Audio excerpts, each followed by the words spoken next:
Greetings all. This is Rick Levine with your astrology forecast for May of 2021.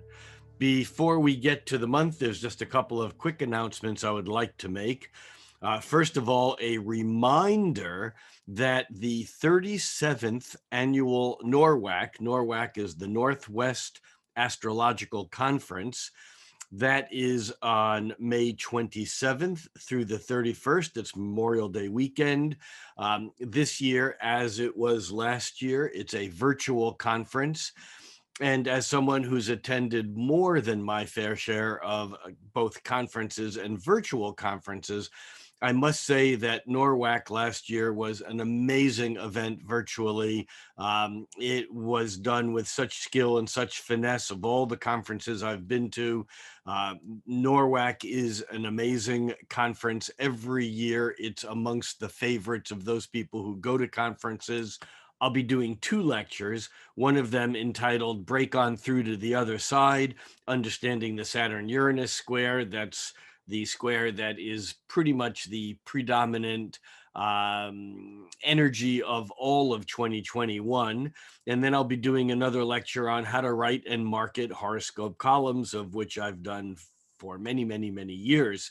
And so go to norwac.net, check it out, register, and I will see you there. That's number one. Number two is I want to announce or remind some of you who already know that the Omega Institute in Rhinebeck, New York, will be open, and they are hosting a special weekend on astrology, and the title of the weekend is Astrology, Consciousness, and the Great Shift. And I will be there, including in a group of astrologers that will be presenting in a coordinated weekend, including Maurice Fernandez, Kay Taylor, Ann Orderly, Catherine Andren, and myself. It'll be quite a group, quite a weekend. You can go to eomega.org and drill down and find the page that is on astrology, consciousness, and the Great Shift. And that will be the weekend of September 24th, 25th, 26th at Omega in Rhinebeck, New York. And I will see some of you there. It's going to be an exciting, exciting weekend. So thanks for the indulgence on the couple of upcoming events. Let's talk about May of 2021. For the last couple of months, I've been talking about how we're kind of detaching ourselves further and further from the events of 2020, and yet we can't quite get rid of them. They are with us. They'll be with us for a long time. But in May, there's a couple of events that again create more of a separation, and yet we're going to get the first inklings of a returning theme that I really think goes back to what happened in 2020, and yet is just on a deeper level. We're not quite done with it yet. I've spoken about this earlier, and I want to start off the discussion about this particular aspect, which, even though I'm talking about, is not exact during May. It is exact during June, but it's one of these aspects because the planets involved are slow moving. The planets involved in this are Saturn moving through Aquarius and Uranus moving through Taurus. And Saturn and Uranus made their first of three squares earlier this year on February 17th. And though that first square in a way set up much of the energy of 2021, which has to do with the conflict between Saturn, the status quo, the conservative energy that holds things either as they are or as they were, and Uranus, the progressive energy, the futuristic energy that is radical and unorthodox and breaking through. and Saturn and Uranus making the square for the first of three times back in mid-February, setting the stage. And what happens during May, which is the first of the significant events I want to talk about that occurs in May, is that Saturn turns retrograde on May 23rd. Now, what that actually means is that Saturn through May is already slowing down, because a planet just doesn't just stop and then go backwards, even though it looks like it stops and goes backwards. What happens is that it's moving along at its normal rate, even a slow moving planet like Saturn, and then it begins to slow down, and it slows down even more, and it slows down even more. And then it turns retrograde, slowly at first, builds up speed, and so on. And so the thing is that because Saturn is slowing down and turning retrograde on May 23rd, Saturn has moved to nearly 3 degrees away from the exact square that it made back in February, when Saturn was squaring Uranus, and they were both at 7 degrees, Saturn at 7 degrees of Aquarius, Uranus at 7 degrees of Taurus. And now Saturn has moved along to 13 degrees, even mid 13 degrees, and Uranus has moved along to about almost 11 degrees as we speak now. But what happens is that as Saturn turns retrograde, Uranus is still moving forward, so Uranus gains on it.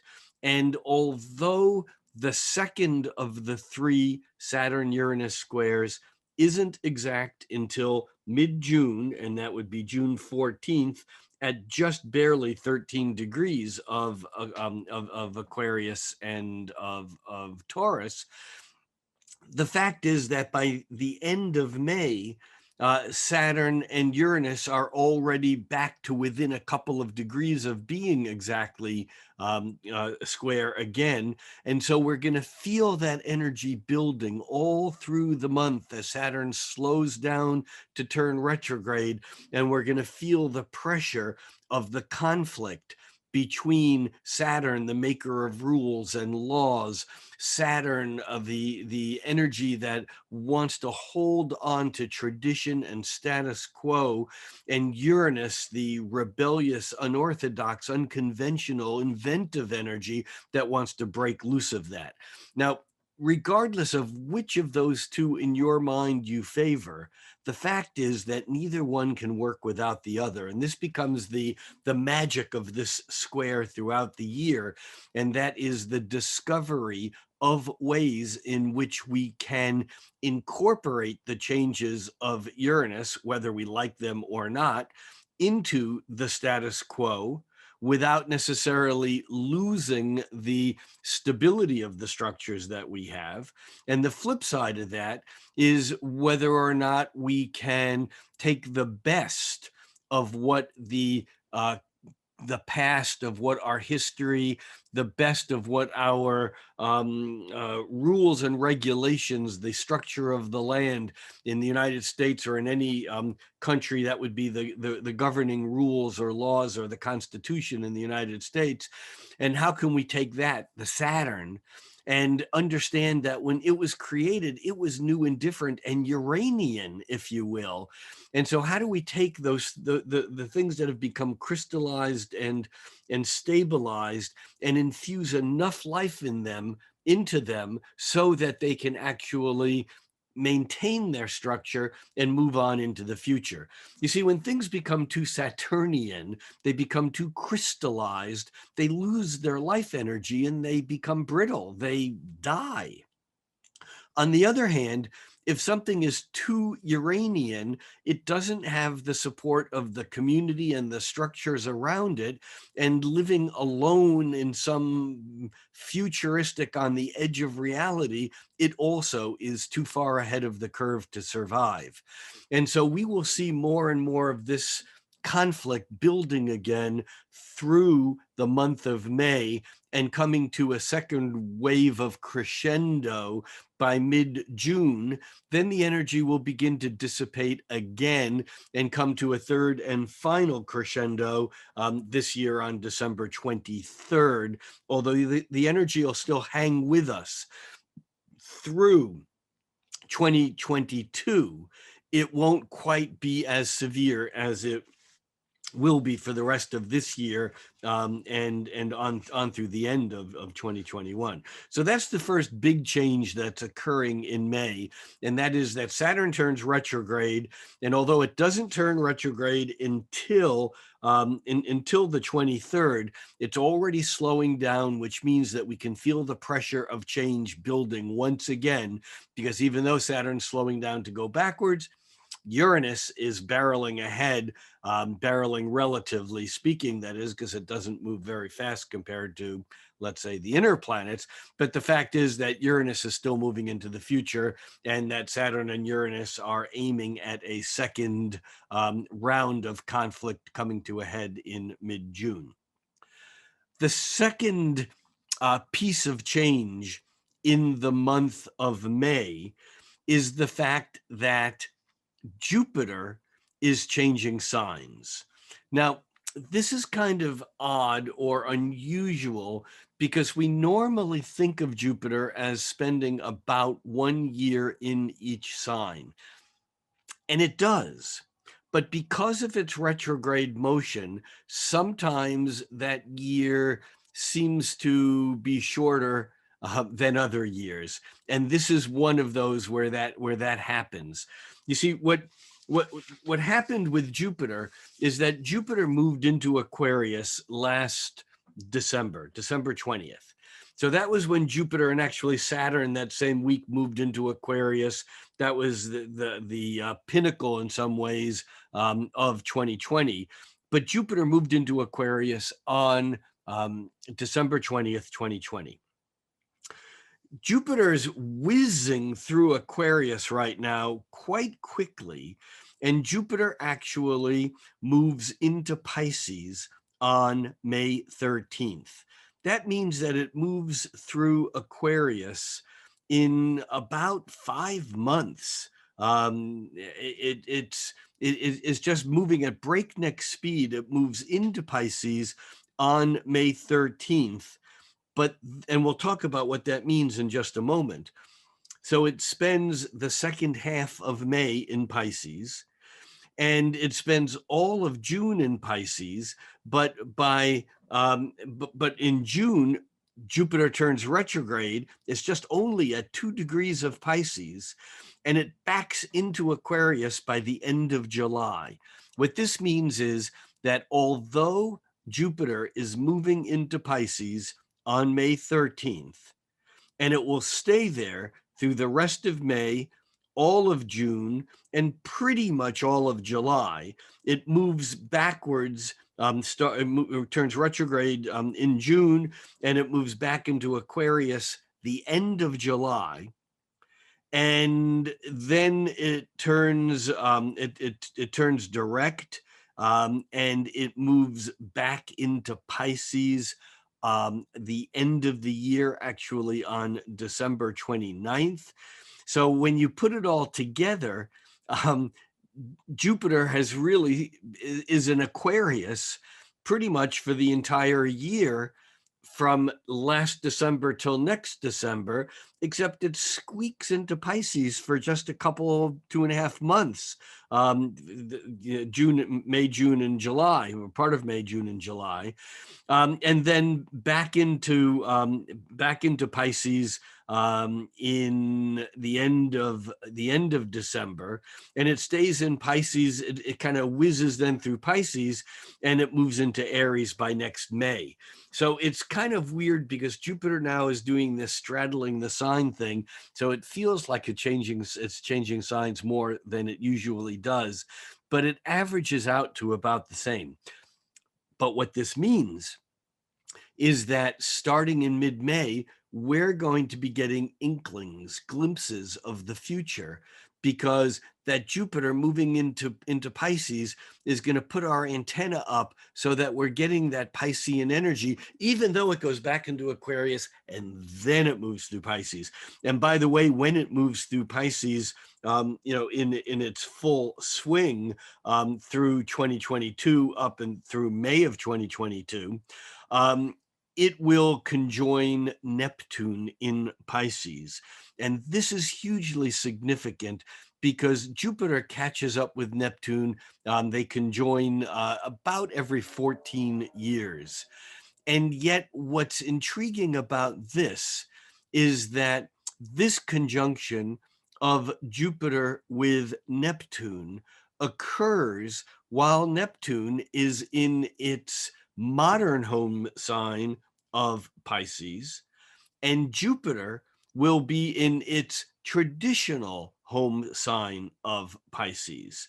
And so, even though we've had to contend with Neptune being in Pisces now for almost 10 years, and Jupiter just will be whizzing through Pisces, even though Jupiter and Neptune will both be in Pisces beginning on May 13th. They won't be close enough to be conjoined, but they'll be cohabitating their own mutual home signs.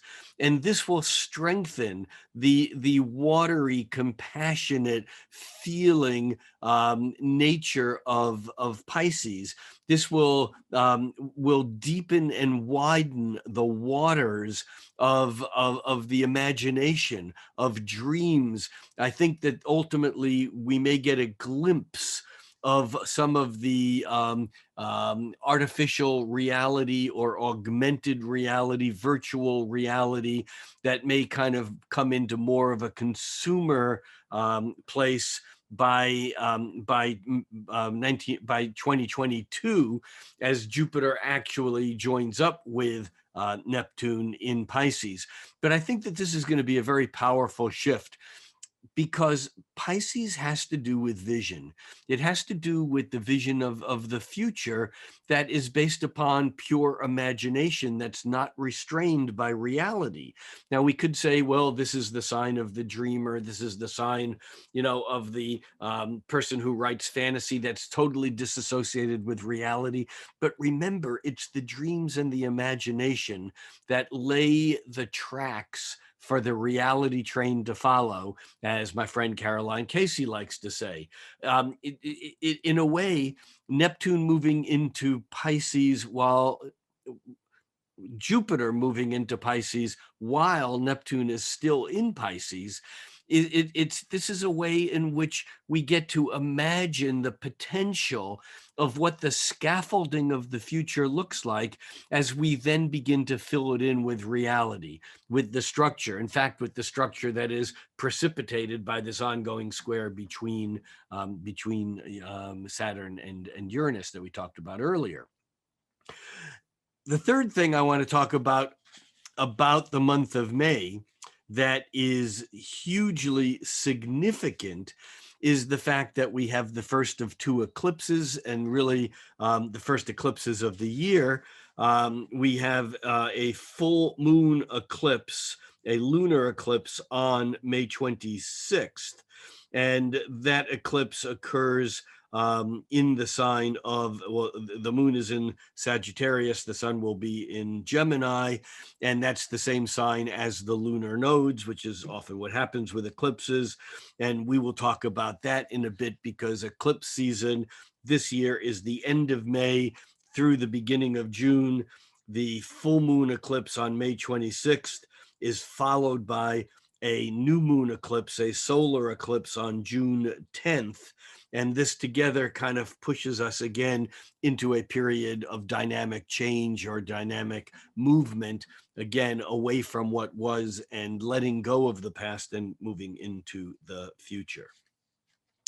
So those are the big events. Let's zone down on in to a chart and just take a run through the month and see what we got. Okay, so here we are looking at a chart for May 1st. And we can see that, as always, I have an Aries rising chart, so it doesn't matter where you are on the planet. You simply need to adjust to your time zone. These charts will largely be shown for 12 noon Pacific Daylight Time in the United States. You can adjust to your time zone accordingly. Secondly, the fact is that I have aspects set in solar fire so that as they get close to exact, they get much thicker. And it's just a way of spotting what's going on in the current moment easier than if they're all the same size, same thickness. I have only the simple Ptolemaic aspects showing.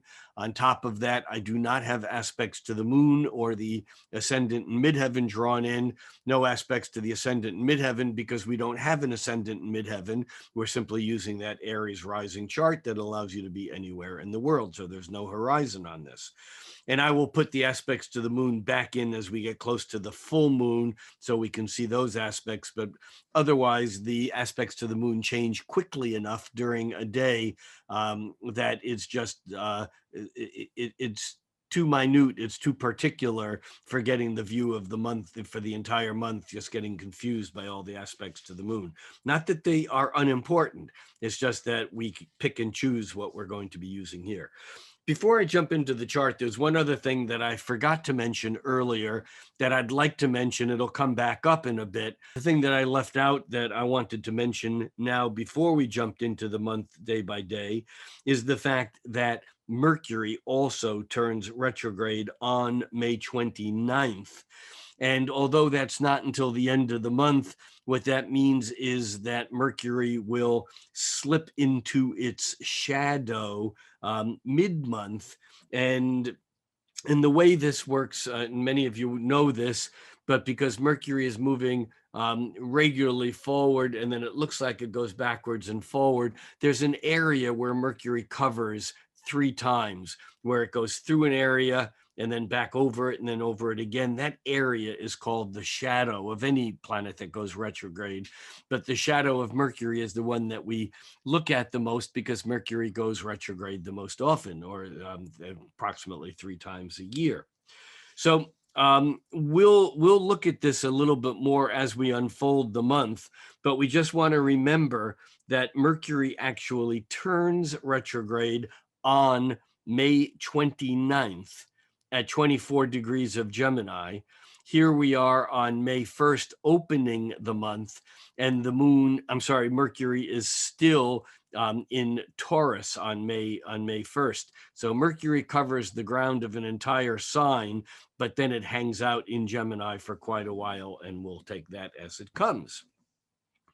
So looking at the chart for May 1st, we do note that we have this cluster of planets in Taurus. We're just coming off a moon that was a full moon in Scorpio that was opposing the planets in Taurus. And in particular, we're coming off of a Sun conjunct Uranus. I'm recording this on the afternoon of April 30th. And we can see that if we back this up just one day to April 30th, we can see that the Sun is coming up to approach its conjunction with Uranus, its annual conjunction, and that by May 1st, the Sun is already on the other side of Uranus. Well, what this informs us is that May gets off to a start where we're blasting into new territory. We're letting go of the past. We're letting go of stuff. We're dealing with change that we may not have expected. Remember, Uranus works like lightning. Lightning strikes. We know it's going to happen. We know that the energy is out of balance. We can feel it. We can see the storm. We know that there's thunder and lightning happening, but we never know when the lightning is going to strike, and we never know where it's going to strike. And by the same token, that Sun-Uranus conjunction has an electric quality to it.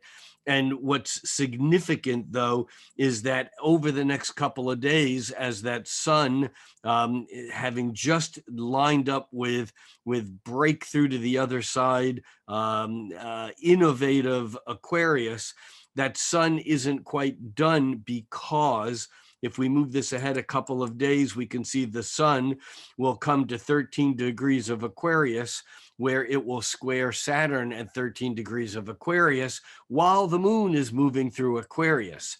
And so we have the moon on May 3rd kind of jumping, whizzing through Aquarius, and it will square Uranus and conjunct Saturn while the sun is squaring it.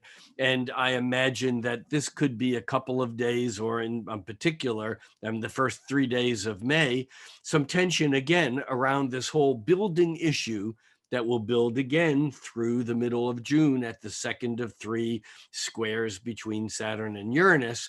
But we're seeing this month begin with that square between Saturn and Uranus being emphasized by first the sun's conjunction to Uranus, then the sun's square to Saturn.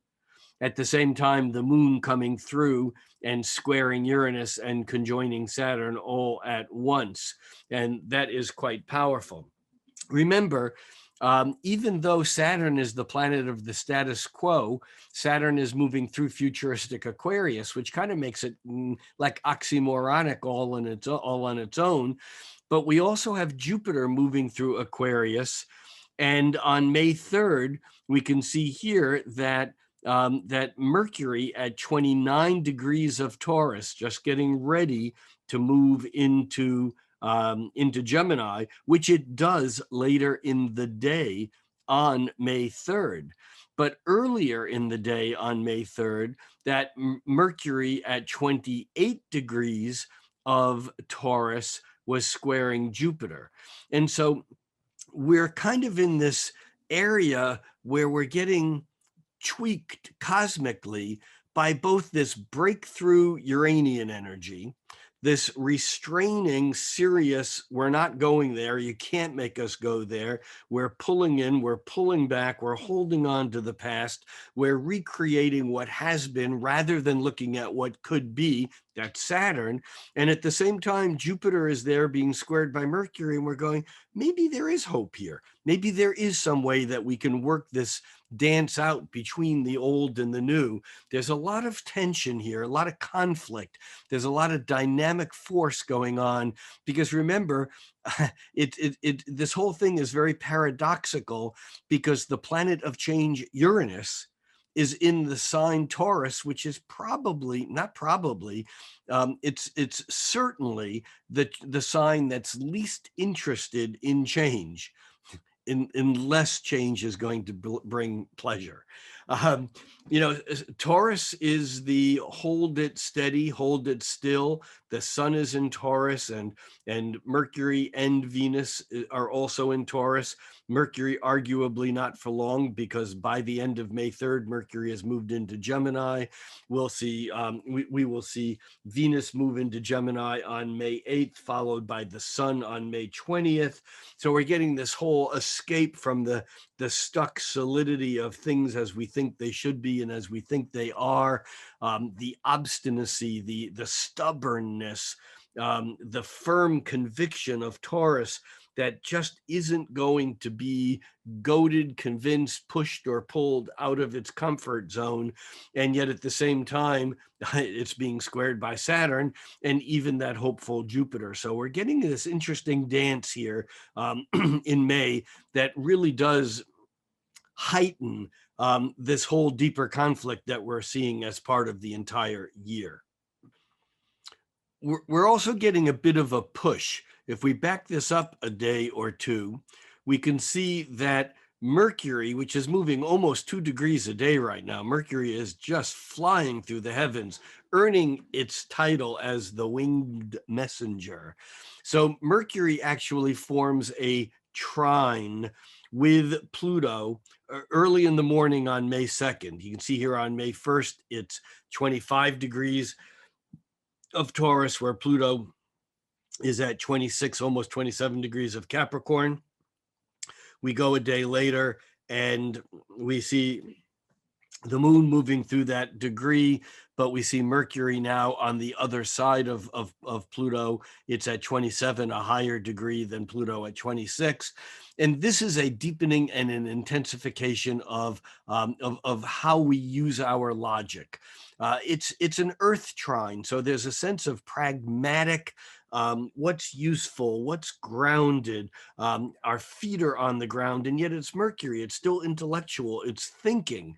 And so we have this sense of how are we going to use all of this practical Taurus bovine energy, the oxen that's harnessed by the yoke, the yoga. How do we manage this energy that when it's still, it just doesn't want to move, and when it's moving, it's hard to control it? How are we going to manage that? And especially as first Mercury makes that trine with Pluto, and that happens, like I said, on May 2nd, but that's followed by Venus's trine to Pluto on May 6th. And in fact, then the sun will trine Pluto on May 17th.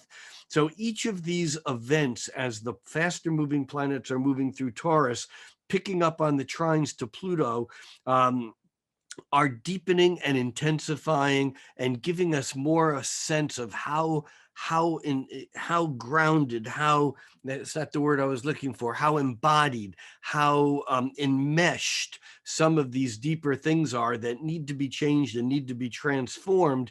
And so we're getting a sense of what they are, and in a way in which we can actually work with the energy. This is a very powerful dance that we're getting, not only from the Mercury trine to Pluto, but we're also picking up with these energies on these planets as they sextile Neptune. Mercury has already sextiled Neptune. Venus sextiles Neptune on the 2nd. And so here the imagination kicks in. Also the illusions and delusions. We can be misled or mislead others, but that Venus in there is this idea of the romanticism and of the potential and the possibilities of what could happen. But on top of that, then the sun will reach that sextile to Neptune on May 12th. And so again and again and again this month, we're getting these repetitive aspects of these faster moving planets that begin the month moving through Taurus in a cluster, and by the end of the month are all in Gemini, and in a way that we can see the energy becoming more adaptable, more fluid, more flexible, and unfortunately also perhaps a bit more scattered. So as we move ahead a day at a time, we see that Mercury moving into Gemini. And we also now see that Venus coming into its trine with Pluto. It's not exact until the 6th. And there you can see it again, because we're running the charts for 12 noon here on the 6th. It actually looks like it's past the trine, but that Venus at 27 degrees, 11 minutes of Taurus is just a half a degree past its trine to Pluto. And now our sense of what we desire, what we want, what we like, our values are such that we're willing to take the step deeper. If we find ourselves in some strange rabbit hole, rather than trying to escape, we want to go deeper. We want to get to the source. We want to figure things out. This is very, very powerful, especially because that Venus, as it trines Pluto on the 6th, by the 8th, it's squaring Jupiter. Now we can see here that the Venus square Jupiter in a way that lightens the energy, but it also is a bit indulgent, and that indulgence actually now comes into play because as the planets move from Taurus into Gemini, first Mercury now in its home sign, and incidentally, while Mercury is in Gemini and Venus is in Taurus, they are both in their home signs. And yet we're coming up to this point where by the 9th, Venus actually moves into Gemini. It actually does it late in the evening on the 8th. but we get that Venus now having squared Jupiter and giving us a taste of what happens when we lighten our touch, what happens when we actually go for what we want, what happens when we allow ourselves to be distracted by the potential and the possibilities of the future and not hold on to the status quo. And then Venus moves into Gemini, and all of a sudden we have both Venus and Mercury in Gemini, and we may be more adaptable. Our fixed positions are not as rigid when Mercury and Venus go into Gemini. Now, that's good news if it means that we're open to change in ways that are positive, but it's also bad news if we're not willing to hold on to those things which we really value and things that are important, because we now can be also coerced or convinced or misled by people who are maybe pulling us off track. So it's just a dance that occurs during this time. As we move on, the next stop I want to make is actually the new moon on the 11th. And the new moon occurs on the 11th at 11:59 a.m. And so there we go.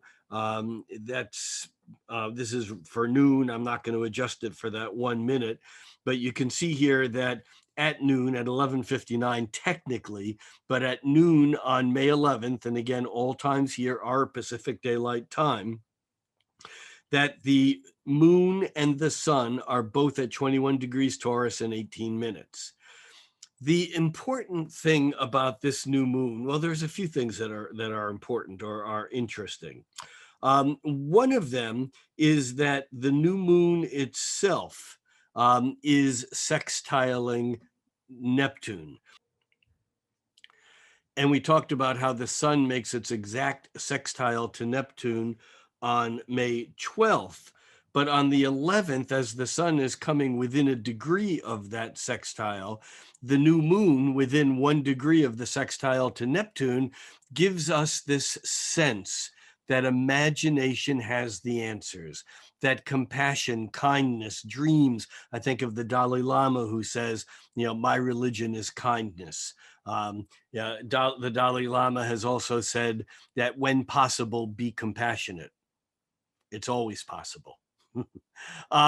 The idea here is that this new moon has within it the rigidity and the stubbornness of that Taurus wanting to hold on to its values. But here its values are tied also to this Neptune, in the dreamy Neptune in its modern home sign of Pisces. And so this is a very imaginative and even creative new moon in Taurus. But on top of that, there's a couple of other aspects here that really color this new moon significantly. One of them, the first thing I want to talk about, is that Mercury is making a trine to Saturn. It's just coming into it. That trine to Saturn is actually exact the following day on May 12th, about 24 hours after the new moon. But here you can see that it's already just about a degree away from being exact. And this Mercury, which has just come over the North Node, but this Mercury coming toward its trine to Saturn basically lets us know that our thinking, our logic is sound. Our thinking is concrete. Even though we may be dancing all over, even though our ideas may be that Mercury and Gemini kind of buzzing around like a bee or flying in the winds of thought like a kite in the spring breeze, the fact of the matter is that trine to Saturn is grounding the energy. It's giving it authority. It's giving it stability. And so we're really working with that Saturn energy here in a very profound way. The other thing that's of importance is Mars. Now, we haven't talked yet about Mars, maybe because Mars is in its fall. Mars is in the sign that is as far away from where it is exalted. Mars is exalted in Capricorn, but in Cancer, traditionally, Mars has a harder time expressing its energy. I'm not going to spend a lot of time talking about um, how I believe that Mars is not as difficult or as quote unquote bad, negative, hard as we have been trained to think. That some of this comes from a patriarchal point of view that somehow devalues the fierce assertion of the maternal energy of the feminine protecting its home, its land, its country, even, that we often think of Mars having to be macho and going out and push into new territory and explore and conquer, and that Mars in Cancer is just simply not interested in doing that. However, Mars in Cancer can be unbelievably powerful when it comes to defending its loved ones, its family, its children, its home. And I think it's very significant here that at the time of the new moon, that Mars in Cancer is squaring Chiron, sextiling Uranus, and coming into a quincunx with Saturn that's not exact until the 15th. We can see all three of these aspects here, although the red line, the thick red line from Mars to Chiron, is the heaviest because that's the closest aspect. And this, in a way, shows the difficulty that we have when we just blindly assert. This, in a way, says that that Mars, because it's squaring Chiron in Aries, and remember, Aries is Mars's home sign. And so here, this Mars square Chiron, in some ways, is bringing us the message that we can't just blindly fight for what it is that we think we should be fighting for, whether it's an idea, whether it's something that someone told us was good, whether it's to protect our fears. There's this sense, and I say fears because Cancer often has to do with the insecurity or the fear of either being unseen or fear of loss, any sort of fear for that matter. But in particular here, this Mars squaring Chiron is a conflict. And the conflict is, I think, about the resistance that we have toward not, this is going to be a double negative in a way. It's the resistance we have toward not fighting. In other words, it's the resistance we have to finding other ways to resolve differences and our own insecurities instead of just hitting the battlefield, instead of just punching, instead of just finding a gun. Here, instead, we have the idea that because Mars is also forming a sextile with Uranus, that there are ways in which these two planets can cooperate to go to a new space, new Uranus. Mars, Uranus together are breaking into new territory. And remember, we're still coming away from or out of the sun's conjunction with Uranus just a week and a half ago. And in a way, this new moon in Taurus is still, it's still carrying that energy of all this newness. And so this Mars square Chiron, I think, is the difficulty we have with forgiveness. It's facing our own individual insecurities and maybe even stepping above them so that we can work with that Mars sextile to Uranus to find new ways to exert or to assert ourselves without necessarily having to beat up on the underdog. That would be that Mars square Chiron. Now, the other piece here is that Mars is also coming to a quincunx with Saturn, and in a way, it says that there is this status quo. There is this kind of tradition that we're bucking that grain, we're bucking the authority, where we're not necessarily doing it the way that we're supposed to, whatever supposed to means. And so Mars in Cancer kind of holding in, and it's not about denying anger. That's the danger that we can make with Mars in Cancer. That's the real problem with Mars in Cancer, is not, it's not about, it's not about resisting the outward expression through aggression. it's about denying the feelings that we have, and it's about denying that something needs to happen, something needs to be done. Something needs to be done, but it may not be an outward punch or fight or conflict on that level. That Mars in Cancer may suggest that the real work that needs to be done is internal work. It's work on our own emotions, it's work within our own home. And that in a way, if we look at the quincunx between Mars and Saturn, Mars is not going to move Saturn because Saturn is immovable. Mars is like it's like the mosquito, that's bugging and buzzing around Saturn. But that Saturn is not going to give just because it's annoying to Mars. And so I think here that the solution has to do with the internal work. Now, the other thing that this new moon is bringing up is this sense of anticipation of something else that will happen. And I think that this occurs often when we have a planet at the 29th degree. Traditionally, this is called the anaretic degree or a critical degree. You can use whatever terms you want, but I think that what it really represents is an instability. Something's going to change. Look, Jupiter in Aquarius is a fixed sign. Fixed signs are most fixed in the middle of the fixed signs. In other words, Taurus, Leo, Scorpio, and Aquarius are most fixed in the middle of the sign. As they get to the end of the sign, they're getting ready to step into a mutable situation. And so they're not quite as fixed, but they're still fixed and they don't want to let go. But something is saying you need to anticipate the letting go. So we have this Jupiter here at 29 degrees.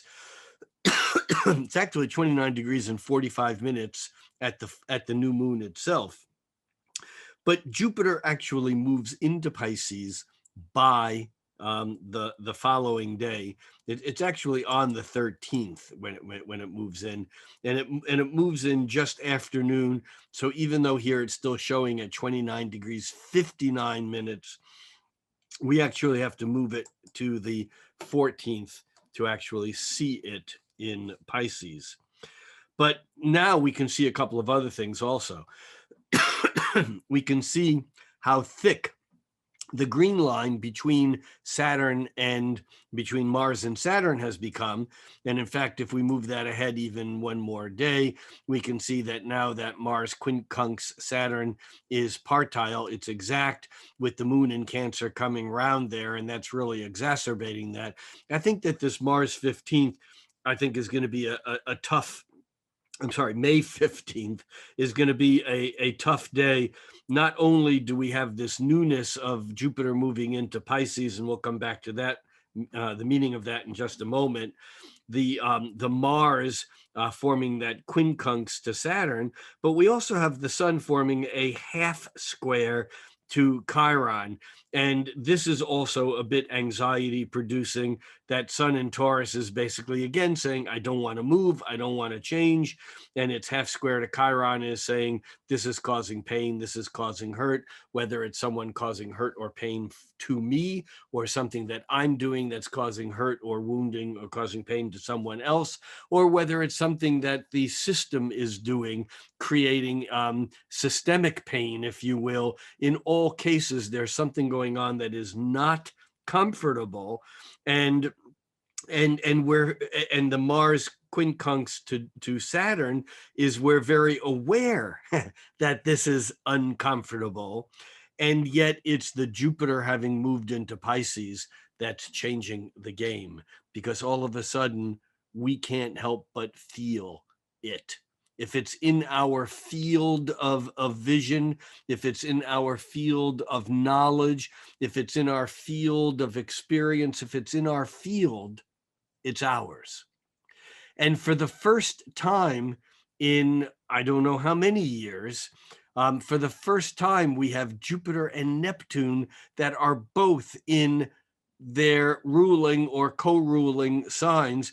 Again, remember, Jupiter is the traditional ruler of Pisces. and the modern ruler only of Sagittarius. Neptune is the modern ruler of Pisces. And so we have Jupiter and Neptune that are both in a sign of home, of power. And Jupiter and Neptune hold an interesting position. For those of you who have experienced some of my teachings, you've probably heard me say that Neptune is simply Jupiter escaped from Saturn.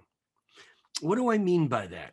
What I mean by that is that Jupiter is inside the orbit of Saturn. Jupiter is expansion. Think of a balloon, blowing up a balloon, and every breath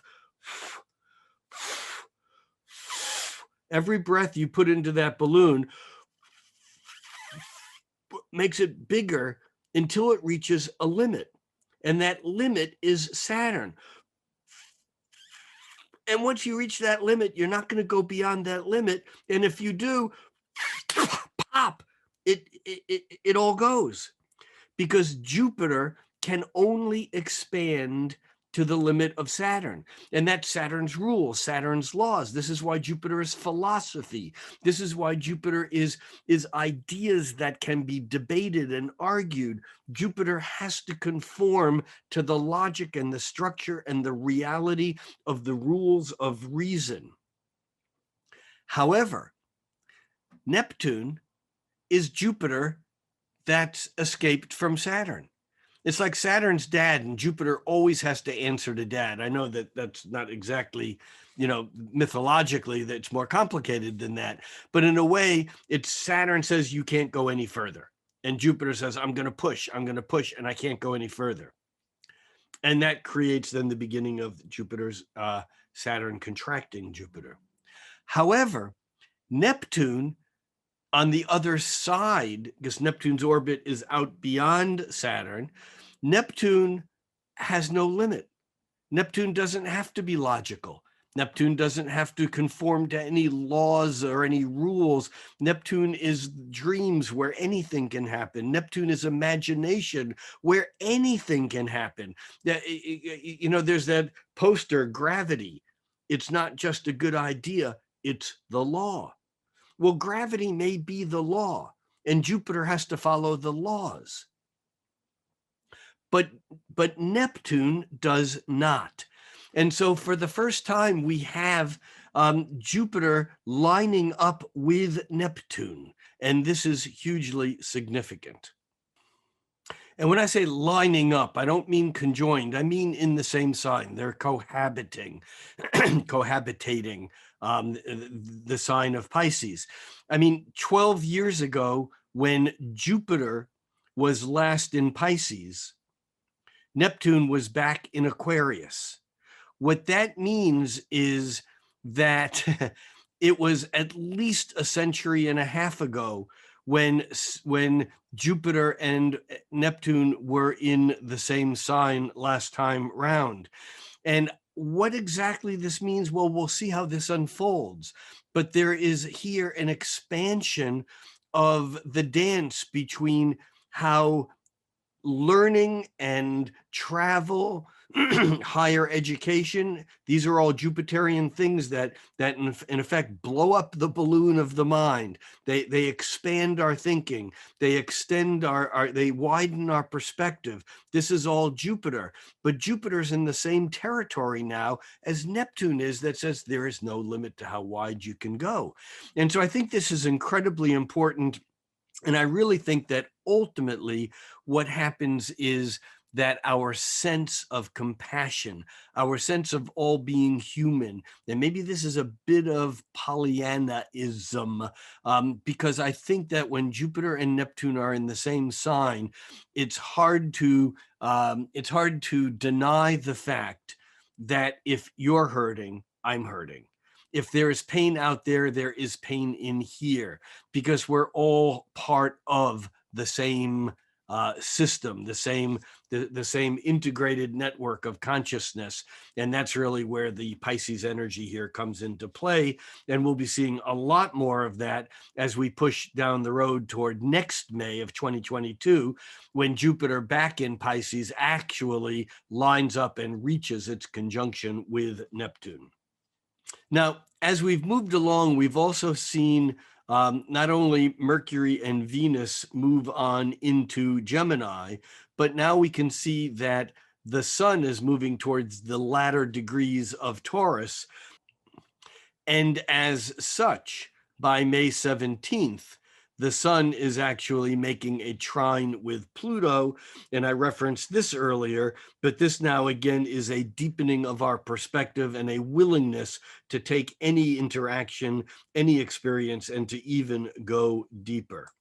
We also have on the 18th, we have Venus in Gemini forming a sextile with Chiron.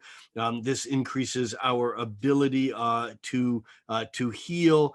And in fact, we can see here that Chiron is at 11 degrees of Aries, Uranus is at 11 degrees of Taurus, and Venus is just pushing toward 11 degrees there. We can make it at 11 degrees of Gemini.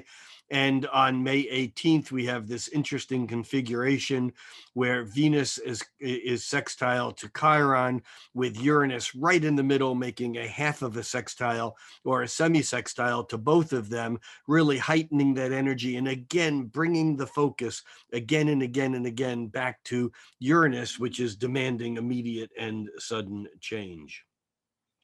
As we move on, we get to Venus now pushing toward its trine to Saturn. We brought this date up earlier. That is exact on May 19th. Here we see a sweet balance between what we want, what we like, what our values are. That's the Venus in Gemini. Even though we may be a bit scattered, we may be a bit distracted, it settles with Saturn, and there's this ability for things to feel like they're real, and we know that we're moving towards something that is significant and is real. But at the same time, now we're at the anaretic or critical degree of the sun in Taurus, and by the 20th we have the sun moving from Taurus into Gemini. It occurs just after noon in Pacific time, so it won't be seen here until we move to the 21st. And there's the sun at in Gemini now, along with Mercury and along with Venus. And we need to say something else here now about Mercury, because Mercury, if you remember earlier, I said that Mercury will turn retrograde the end of the month. And when Mercury turns retrograde, it backs up all the way to 16 degrees of Gemini. And what that means is that Mercury moves through 16 degrees of Gemini on the 15th. This becomes the opening of the shadow period of Mercury. Mercury at 16 degrees of Gemini moves into the area where it will move forward and backward and forward again over that same area. And so we make a little marker that what goes on around May 15th and forward from that period of time all has that Mercury making three sweeps. And so this is Mercury moving into its shadow. Now, we had reached up to May 21st, and by May 22nd, Venus now actually moves into the area of Mercury's shadow. And there's something going on here now that's very interesting with Mercury and with Venus, because there was a Mercury Venus conjunction last month or in April. But now Mercury has moved fast past Venus, but Mercury is beginning to slow down. And even though Mercury doesn't turn retrograde until the end of the month, Mercury is moving slower and slower day by day, which means that Venus is going to catch up to Mercury, and we will get an exact Venus-Mercury conjunction. And that is very important. That'll happen on May 28th. And the last time that happened was on April 25th. There may be some connection between those dates. Put a marker in your mind on that and look backward and see if there's anything that would relate. But what we have now, we're here on the 22nd, and we have Mercury in its shadow making a square with Neptune. Why am I saying in its shadow? Because that Mercury square Neptune, which is a bit of a tough aspect, even though it doesn't last long. Why? Because Mercury is at home in Gemini. Mercury is clever, it's thinking, it's all over the map. It's like one idea after another. And yet, square Neptune, it's these ideas can be just sheer imagination. This can be great for poetry, but lousy for debate because we're relying on imagination. Mercury square Neptune can be a difficulty in sticking to the facts and making things sound real because we're just caught up in the dynamic between Mercury being logic and Neptune being fantasy. And the reason why I mentioned that it's in retrograde is that in June and onward, when Mercury turns retrograde, Mercury will back up to that square to Neptune a second time. Then it'll turn direct and it'll make a third and final square to it. So an event that normally happens just once a year for a day or so is going to be brought back into focus a couple of times. And so we have this whole thing about who's telling the truth, who's lying, who's in some way stretching by using imagination, making appeals to dreams and hopes and all of that Piscean Neptune stuff. And of course, during this period of time, we also have the sun squaring Jupiter that's going on. That was exact on the 21st. But between the sun squaring Jupiter in Pisces and Mercury squaring Neptune in Pisces, we have this kind of fabric of extending the truth farther than it should be or needs to be extended, and therefore maybe even getting caught. Now, the other piece of what's going on here is that Saturn, which you can see has a little S by it, Saturn is stationing, and by the 23rd, Saturn is stationary retrograde, beginning its backward dance. And remember, I had said earlier that the reason why that Saturn retrograde is significant is that as Saturn begins to go retrograde, Uranus begins to catch up to the square. You see, Uranus is at 11, almost 12 degrees. And Uranus, as it moves towards 13 degrees, Saturn will move backwards towards 12 degrees. And so this is why the square between Saturn and Uranus is getting closer and tighter all month and will come to its second of three exact squares by mid-June. So here we see Saturn beginning to go retrograde. Again, anyone who has planets in early, mid Aquarius or any fixed sign will get that Saturn conjunct or square or opposition to that planet again 3 times. But Saturn had reached 13.5 degrees, and it now then it begins its retrograde movement. Okay, so we had already bumped ahead to the sun. The sun makes that semi-square with Mars on the 25th, and this is important because Mars is already now moving toward a trine with Neptune. This is exact on May 30th. And again, what we're getting is this fabric of dreams and imagination becoming more and more important.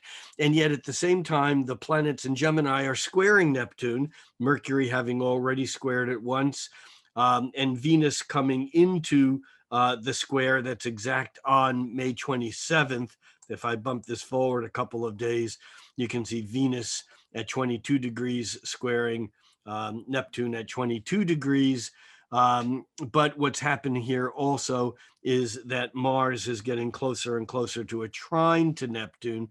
And so we see this emphasis of the Neptune's energy and the importance of dreams. And again, I think it's significant that Jupiter is in the same sign as Neptune as all this is happening, because it amps that energy up another notch, and it gives us the illusion that we can take these dreams and imagination and pull them inside of Saturn and make them into reality. Now, we need to back up because we quickly scooted over the full moon and the eclipse. And so we're going to come back to the 26th, and the full moon eclipse on May 26th is at 4:13 a.m. We can see here that the moon at 5 degrees 25 minutes, it's within 1 minute of orb.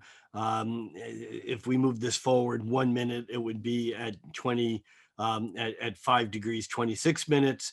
But this is the within that minute is the full moon.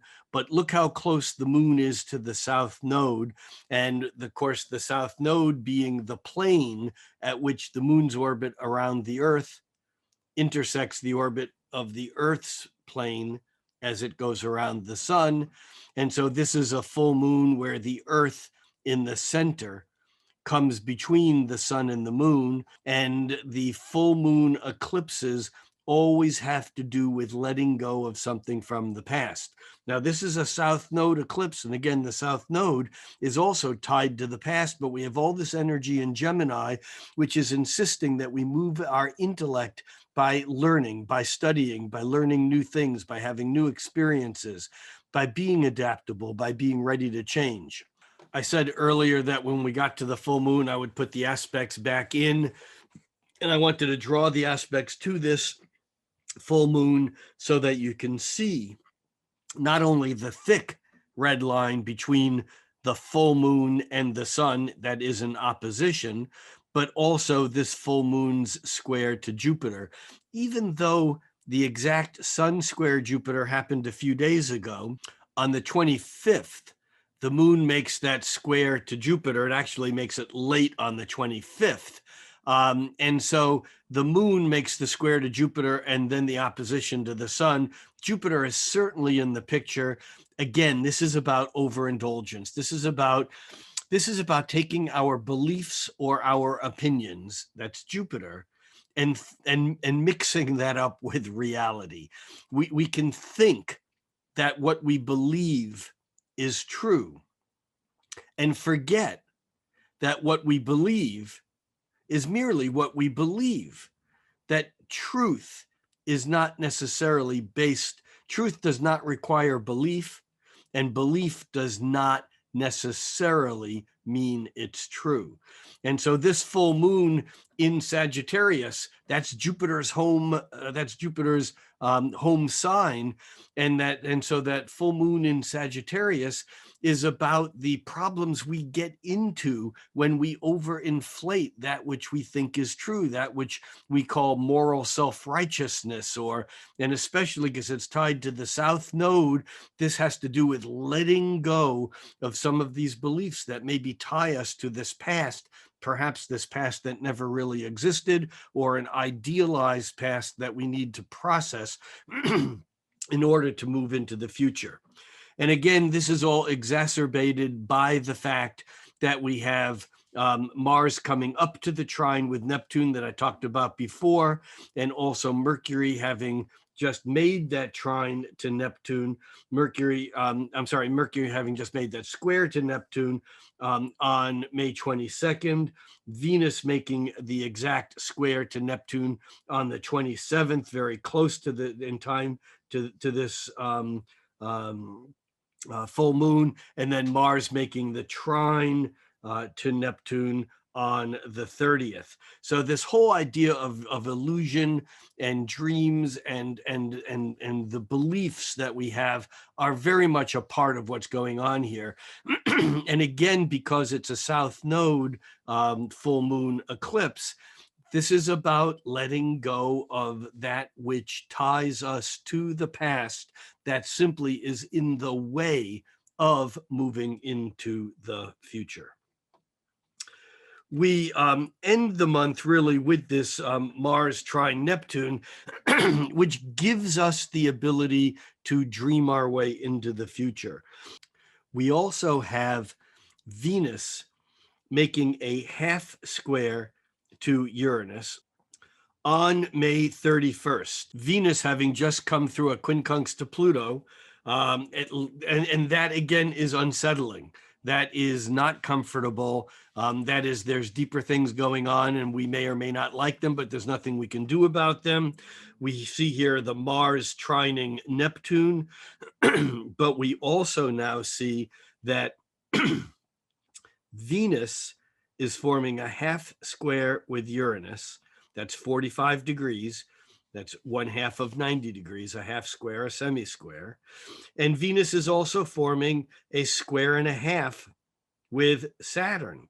You see, and this is because now that because Saturn has already turned retrograde and Uranus is still moving forward, Saturn and Uranus are closer to their second square, which will be exact on June 14th.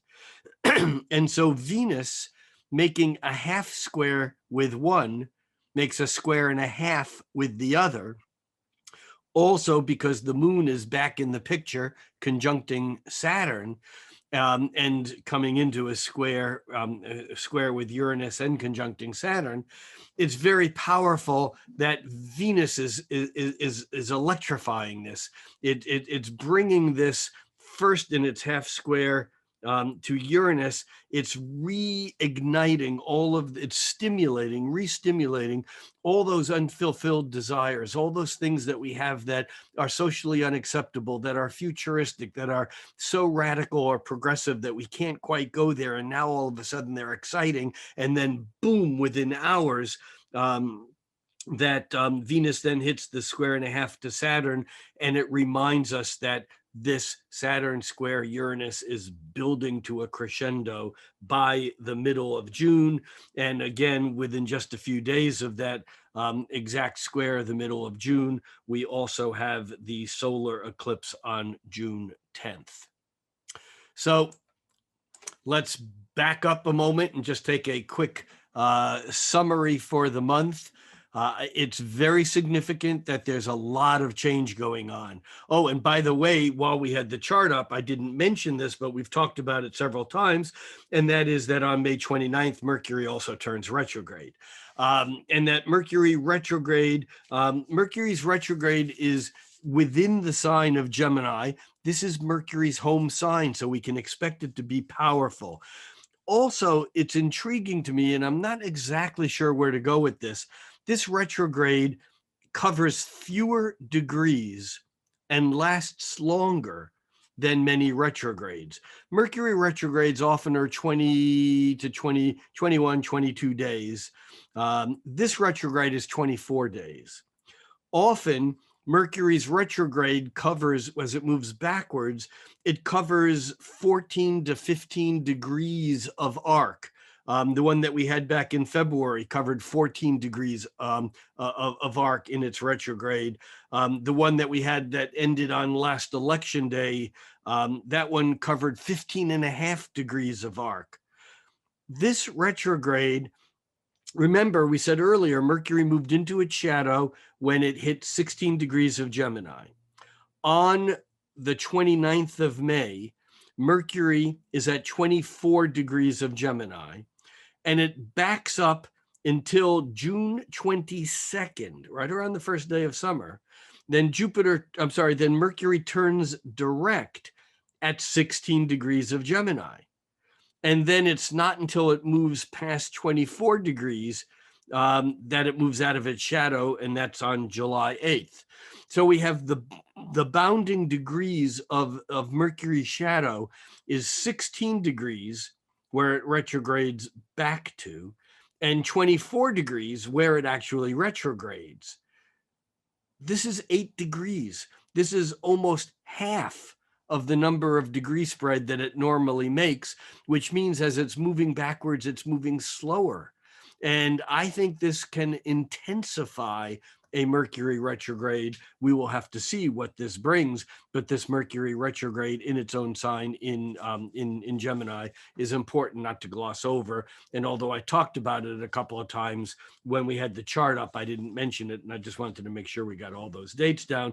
We'll be talking more about that in the June forecast because June begins with Mercury retrograde, and it stays retrograde through the eclipse and all the way through the 22nd of June. So as we look at the month of May, we see a lot of change going on. We see the energy lightening up as we have three planets, Mercury, Venus, and the Sun, all moving from heavy, solid, steady Taurus into light, flighty, airy, breezy, whimsical Gemini. But those planets are in themselves making some aspects with Neptune, Jupiter, Saturn, and Pluto that all color the month quite strongly. On top of that, we have Mars building intensity and power in Cancer. It actually comes in Cancer to an opposition with Pluto early in June. We'll get to that. That's going to be a powerhouse of an aspect, but we'll be feeling that already by the end of May. That anger and the frustration building and yet maybe not expressing. Also, the first of two eclipses in May that have to do with releasing the past and maybe inflated ideas about our own history that we need to let go of. We also have Jupiter moving into Pisces, and we have that Saturn-Uranus square that's building. And so I think that it's interesting because there's not a lot of outer planet. When I say outer, I mean Saturn, Uranus, Neptune, and Pluto. There's not a lot of energy going on with those aspects into themselves. There is, because Jupiter's changing signs, and there's a lot of internal action happening that says that there's a lot of events. There's the speed of change is really building up, and I think we're going to see that even more and more throughout the month, and that is going to, I think, culminate in that Mercury retrograde, which may in fact say, and the message of this Mercury retrograde at the end of the month may be, we've gotten too far ahead of ourselves. We need to now take a deep breath, and we need to pull back, suck it in, clean up all that stuff that we haven't dealt with yet, so that as that Mercury turns direct toward the end of June and then on through July, August, that we're then now ready for the next phase forward. That's it. Thank you, as always, to those of you on Patreon who support the production and distribution of this free monthly forecast, and also the mid-month forecast for those of you who are in at $3 a month, and then the cosmic interviews and other goodies that occur, including chart interpretation classes and the apprentice program. You can find out more about all of that stuff at the Patreon page. That the link is down below, and that's at patreon.com/Rick Levine, and also my daily planet pulses on Instagram at Rick Levine Astrologer. That's it for now. As always, think cosmically, but act locally. I'm Rick Levine.